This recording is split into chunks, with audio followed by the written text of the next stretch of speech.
ఇంటికి అద్దె కట్టలేనటువంటి వాళ్ళు ఉన్నారు అనేక మంది. ఈరోజు అప్పులు, గవర్నమెంట్ తన అప్పుల గురించి మాట్లాడు. గవర్నమెంట్ అప్పులు ఎంత? మొత్తం ప్రజల అప్పుల్లో దాని అప్పులు 10% కూడా ఉండవు. ఈరోజు అసలు అప్పులన్నీ భరిస్తుంది ప్రజలు.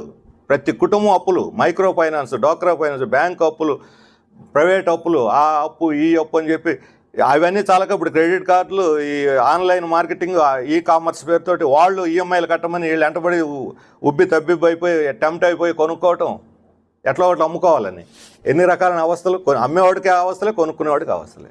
కాబట్టి అప్పులు, జనం అప్పులు పాలు అవుతున్నారు. ఇది ఆర్థిక అసమానతల వల్ల వస్తుంది. కాబట్టి ఇది పెట్టుబడిదారీ వ్యవస్థలో దీనికి పరిష్కారం లేదు.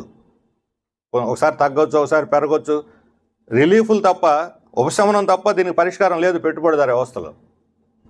ఇది సోషలిజంలోనే దీనికి పరిష్కారం, ఇంకో మార్గం లేదు దీనికి. అందుకని పెట్టుబడిదారీ వ్యవస్థకి ఈరోజు సోషలిజమే ప్రత్యామ్నాయం.